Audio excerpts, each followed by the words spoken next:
नमस्कार, मैं स्वतंत्र कुमार और आप सभी का स्वागत करता हूं आपके अपने चैनल शॉर्ट हैंड टीम पर। तो दोस्तों, आज के इस वीडियो में जनसत्ता के संपादकीय से 553 शब्दों के डिक्टेशन को हम लोग लेने वाले हैं। इसे हम दो अलग अलग स्पीड में लेंगे। पहली बार में 80 की स्पीड में, तो दूसरी और आखिरी बार में इसी डिक्टेशन को हम लोग 90 की स्पीड में लेने वाले हैं। अगर आपको इस डिक्टेशन के पीडीएफ की ज़रूरत है या इसमें आए हुए महत्वपूर्ण शब्दों के आउटलाइंस को भी जानना चाहते हैं तो आप हमारे टेलीग्राम ग्रुप को जरूर ज्वाइन कर लें। ग्रुप का लिंक इसी वीडियो के ठीक नीचे डिस्क्रिप्शन बॉक्स में आपको मिल जाएगा। तो 80 की स्पीड में आपका डिक्टेशन स्टार्ट होगा 5 सेकंड के बाद। तब तक के लिए आप रेडी रहें। स्टार्ट। गलवान घाटी इलाके में चीन जिस तेजी से सैन्य गतिविधियां बढ़ा रहा है वे भारत के लिए चिंता पैदा करने वाली हैं। ऐसी खबरें हैं कि चीन ने इस क्षेत्र में वास्तविक नियंत्रण रेखा के आसपास 60,000 सैनिक तैनात कर लिए हैं।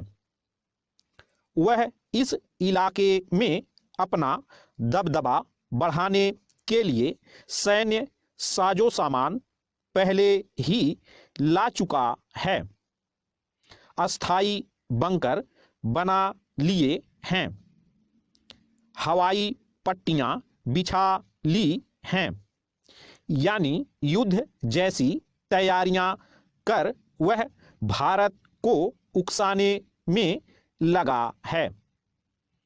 ऐसा वह भले अपने कब्जे वाले क्षेत्र में कर रहा हो जिसका उसे हक भी है, पर इससे उसकी मंशा तो साफ हो गई है। जून 2020 में पूर्वी लद्दाख की गलवान घाटी में भारतीय सैनिकों पर हमले के बाद जो गतिरोध खड़ा हुआ है, चीन उसकी आड़ में यह सब कर रहा है। यह उसकी पुरानी रणनीति और प्रवृत्ति भी रही है कि पहले घुसपैठ करो और फिर इलाके को विवादित बना कर वहां सैन्य अड्डे खड़े कर लो। हालांकि चीन की किसी भी हरकत का जवाब देने के लिए भारतीय सेना की तैयारियां भी मामूली नहीं हैं।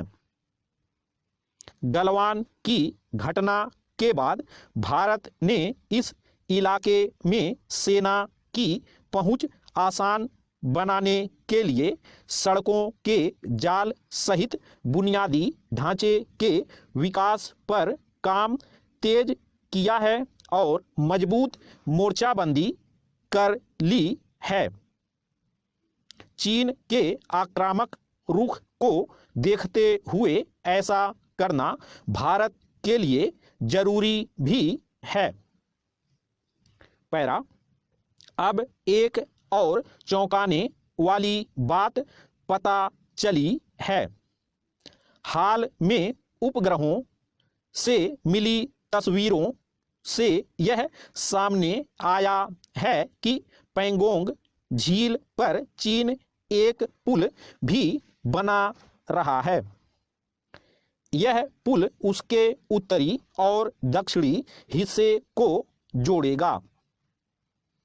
सामरिक लिहाज से देखा जाए तो भारत के खिलाफ मोर्चाबंदी की दिशा में चीन का यह बड़ा कदम है।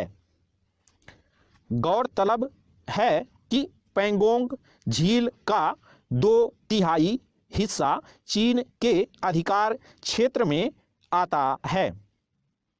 चीनी सैनिकों को अभी झील के एक छोर से दूसरे तक पहुंचने के लिए लंबा रास्ता तय करना पड़ता है। पर पुल बन जाने के बाद यह दूरी लगभग 2 घंटे में पूरी हो जाएगी। जाहिर है चीन का इरादा आने वाले दिनों में इस इलाके में बड़े सैन्य जमावड़े का है। भारत के अलावा इस क्षेत्र में कोई दूसरा देश तो है नहीं जिसके खिलाफ उसे मोर्चा खोलना हो।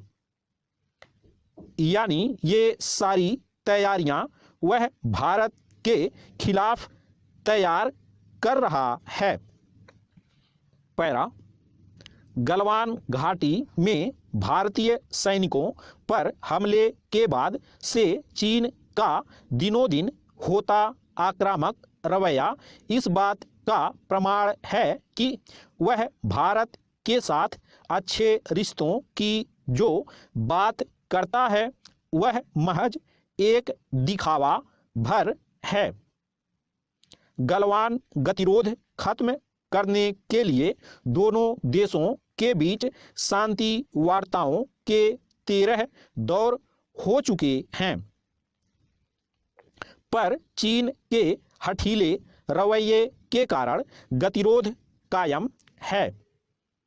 चीन विवाद को शांतिपूर्ण ढंग से हल करने के बजाय हर थोड़े समय बाद कुछ ना कुछ ऐसा कर डालता है जिससे भारत उकसे और कोई कदम उठाए।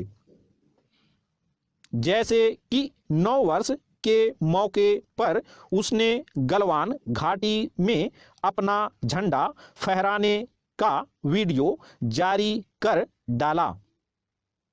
इससे पहले अरुणाचल प्रदेश में कुछ जगहों के नाम चीनी और तिब्बती भाषा में रख दिए।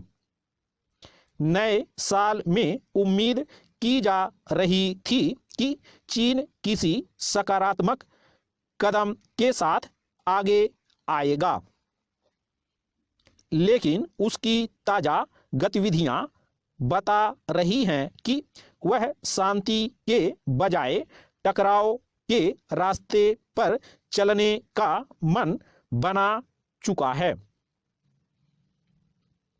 वरना वह गलवान में सैन्य गतिविधियां बढ़ाने की दिशा में क्यों बढ़ता। स्टॉप। दोस्तों, इसी डिक्टेशन को दूसरी बार में हम लोग 90 की स्पीड में लेंगे और आपका समय स्टार्ट होगा 5 सेकंड के बाद। तब तक के लिए आप रेडी रहें।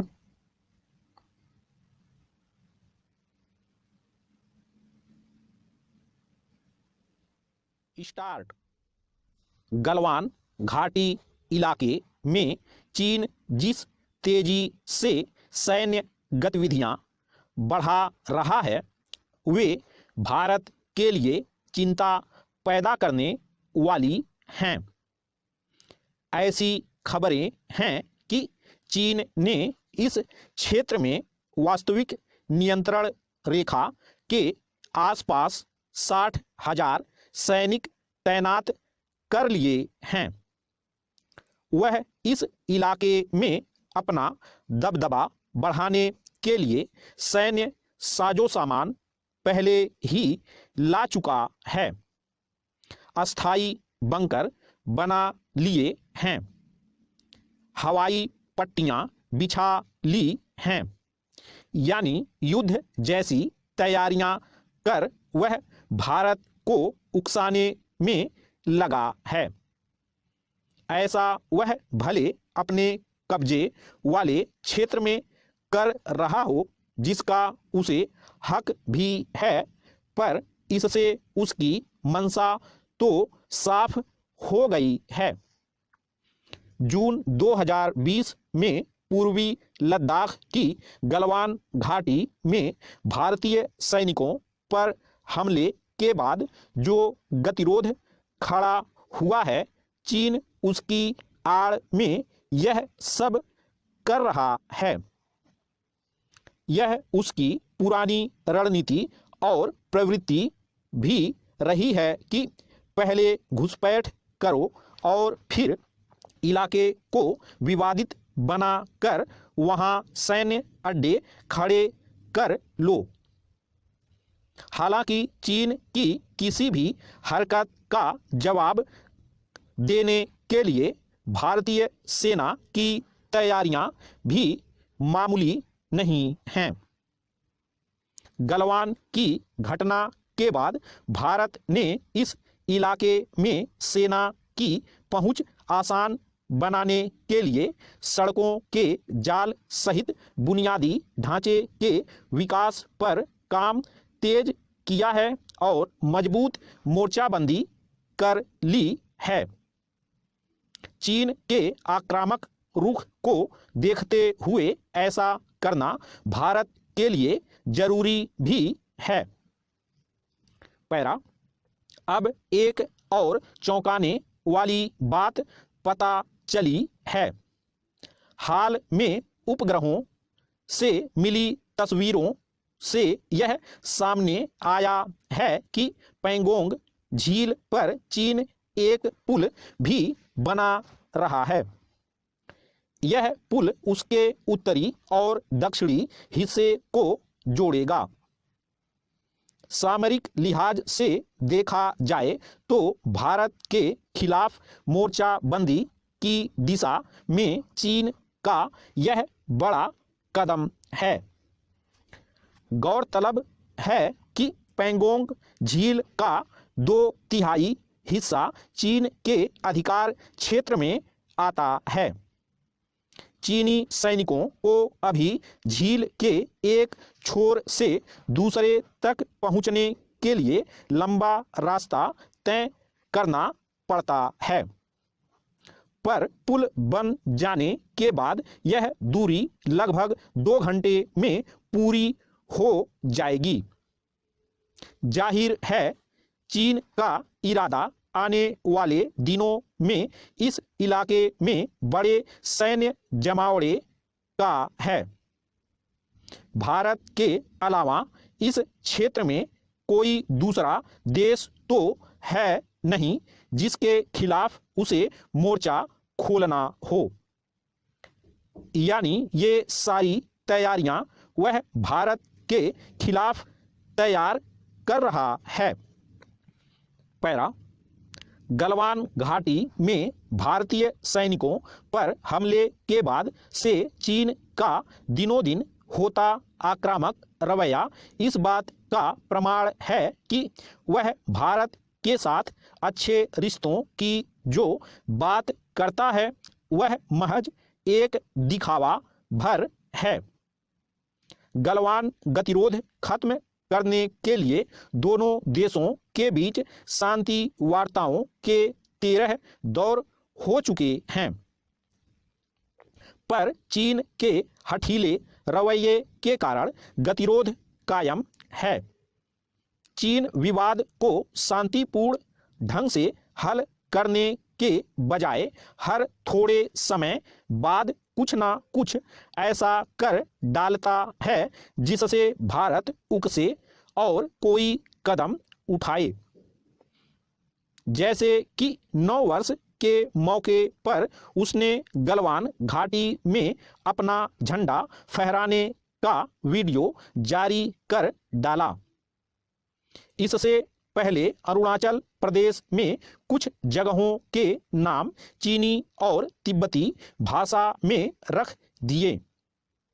नए साल में उम्मीद की जा रही थी कि चीन किसी सकारात्मक कदम के साथ आगे आएगा, लेकिन उसकी ताजा गतिविधियां बता रही हैं कि वह शांति के बजाय टकराव के रास्ते पर चलने का मन बना चुका है, वरना वह गलवान में सैन्य गतिविधियां बढ़ाने की दिशा में क्यों बढ़ता। स्टॉप।